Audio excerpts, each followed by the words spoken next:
Hello friends, আমি পায়েল। আজকে আমি রান্না করব চিকেন কষা।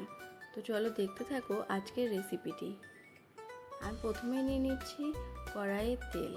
আলুটাকে আজকে আমি ভেজে নেব, তার জন্য আমি প্রথমেই দিয়ে দিলাম তেলের মধ্যে। দেখো, আলুটা কিন্তু আমি আজকে হালকা হালকা করে ভেজে নেব, বেশি একটা লাল করব না আজকে।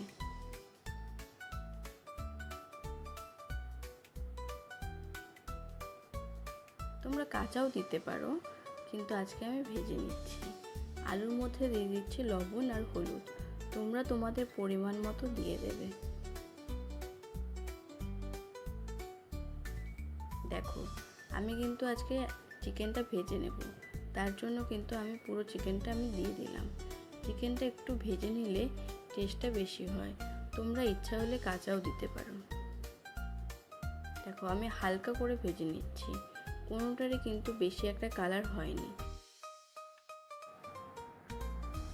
দেখো, আমার কিন্তু মাংসটা আলুটা প্রায় ভাজা হয়ে গেছে। দেখো, আমি বেশি কালার করিনি বলে আমি এখন নামিয়ে নিচ্ছি। শুধু মাংসটা একটু শক্ত করে নিয়েছি, তার জন্যই আজকে আমি ভেজে নিলাম। ভাজাগুলো উঠিয়ে নেওয়ার পরে যেই তেলটা ছিল তার মধ্যে আমি দিয়ে দিলাম 1 চামচ ঘি। এখন আমি সম্বাদ দিয়ে দেবো, তার জন্য তেজপাতা, গোটা গরম মশলা আর জিরে নিয়ে নিয়েছিলাম। দেখো, হালকা হালকা ভেজে নিলাম। এখন কিন্তু আমি পেঁয়াজ দিয়ে দেবো।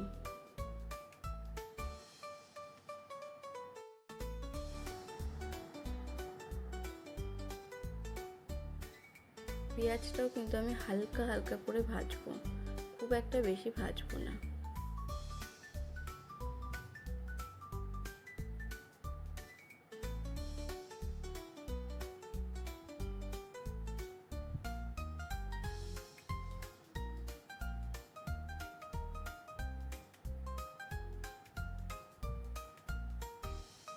দেখো, প্রথমেই আমি পেঁয়াজটা কিন্তু একটু ছাড়িয়ে নিলাম, তারপরে আমি কিন্তু হালকা হালকা ভেজে নেব। তোমরাও এইভাবে লো ফ্লেমে ভাজবে, তাহলে কিন্তু হুট করে পেঁয়াজটা লাল হয়ে যাবে না।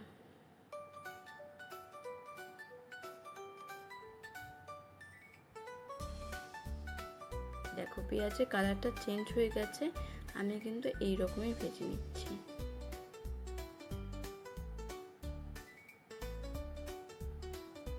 দিয়ে দিলাম প্রথমে 1 চামচ লবণ, তোমরা তোমাদের অনুমান অনুযায়ী নিয়ে নেবে। আমি এখানে কিন্তু আজকে 200 গ্রামের মতো পেঁয়াজ নিয়ে নিয়েছি, আমি সেই অনুযায়ী লবণ হলুদটা দিয়ে দিলাম।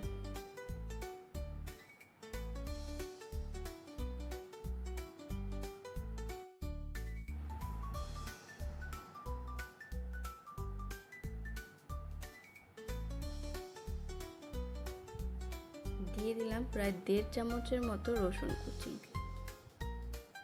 আদাটা আমি একটু পরে দেবো, তার জন্য শুধু রসুনটাই দিয়ে দিলাম। রসুনের কাঁচা গন্ধটা একটু গেলে তখন আমি আদাটা দিয়ে দেব।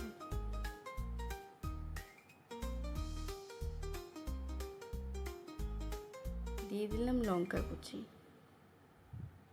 দেখতেই পাচ্ছ এখানে 7 থেকে 8টা আমি লঙ্কা নিয়েছিলাম।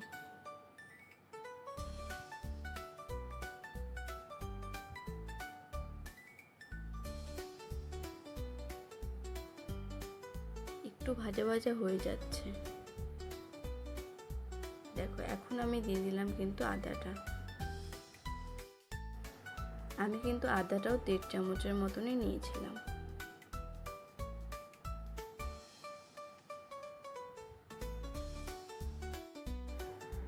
দেখো, আদা রসুন এগুলোর একটু কাঁচা গন্ধটা চলে যাচ্ছে, হালকা হালকা করে কিন্তু আমি ভেজে নিয়েছি। দিয়ে দিলাম কিন্তু একটা গোটা টমেটো কুচি।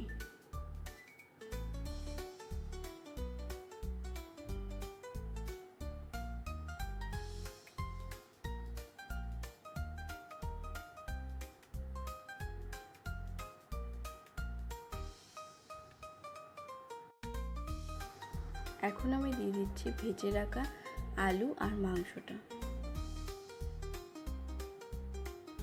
মাংস আলুটা ভেজে নিয়েছিলাম বলেই মশলাটা একটু ভেজে নিলাম, তারপরে এগুলো দিচ্ছি। আমি কিন্তু এখন আরেকটু ভেজে নেব। দিয়ে দিলাম অল্প পরিমাণে লবণ। হলুদটাও কিন্তু আমি একদম অল্প পরিমাণে দিয়ে দিলাম।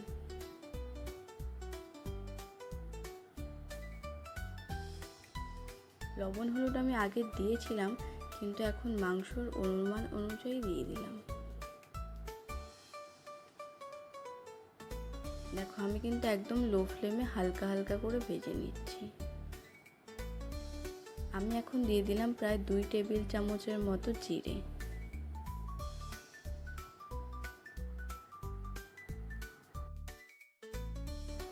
সব কিছু একটু মাখিয়ে নিচ্ছি।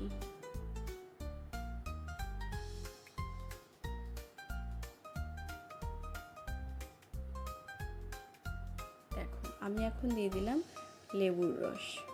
লেবুর রসটা দিলে কিন্তু টেস্টটা ভালো হবে, কারণ আমি এখানে দই ইউজ করিনি।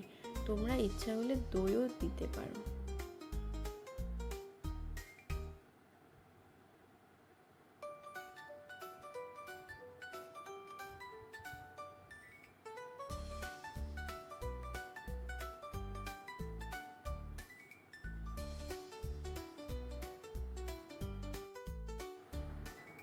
দেখো আমি কিন্তু লাল লাল করে ভেজে নিয়েছি। তারপরে দিয়ে দিলাম গরম জল। মাংস কিংবা যে কোনো কিছুতে যদি গরম জল ব্যবহার করো তাহলে কিন্তু টেস্টটা বেশি ভালো হবে।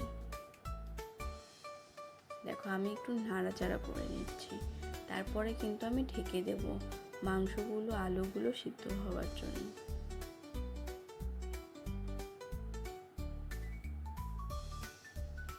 দেখো আমি ভালো করে নাড়াচাড়া করে নিলাম, এখন আমি ঢেকে দিচ্ছি।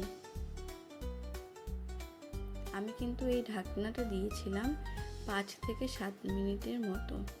তোমরাও তোমাদের অনুমান অনুযায়ী দিয়ে নেবে, আর মাঝে মাঝে কিন্তু অল্প অল্প করে এরকমভাবে নাড়াচাড়া করে নেবে, না হলে কিন্তু নিচে লেগে যাবে।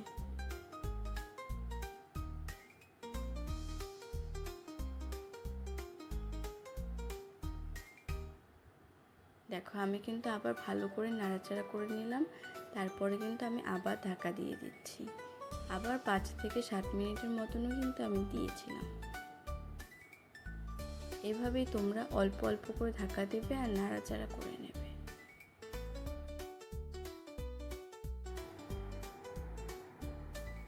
দেখো মাংসটা কিন্তু অনেকটা সেদ্ধ হয়ে এসেছে, আলুটাও কিন্তু সেদ্ধ হয়ে গেছে। এখন আমি একটু কষিয়ে নেব।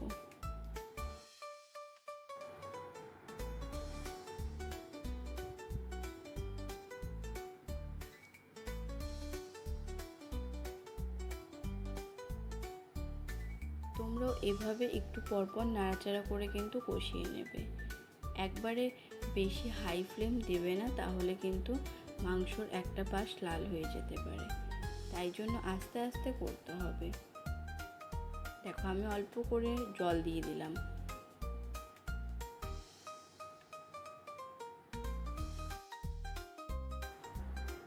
এভাবেই কিন্তু আস্তে আস্তে করে কষিয়ে কষিয়ে মাংস রান্না করতে হবে, না হলে কিন্তু মাংসের টেস্ট ভালো আসবে না।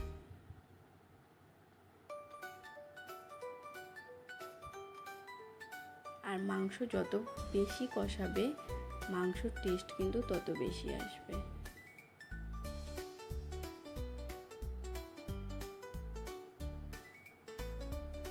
আর আমি কিন্তু আজকে পুরো মাংসটাই মিডিয়াম টু লো ফ্লেমে রেখেই করেছি।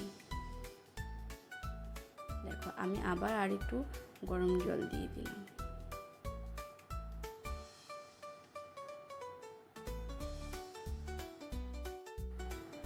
দেখো আমার কিন্তু মাংস আলু একদম সেদ্ধ হয়ে গেছে। এখন আমি গরম মশলা দিয়ে দিলাম। আমার কিন্তু আজকের রেসিপিটা একদম রেডি হয়ে গেছে। দেখো কতটা সুন্দর হয়েছে।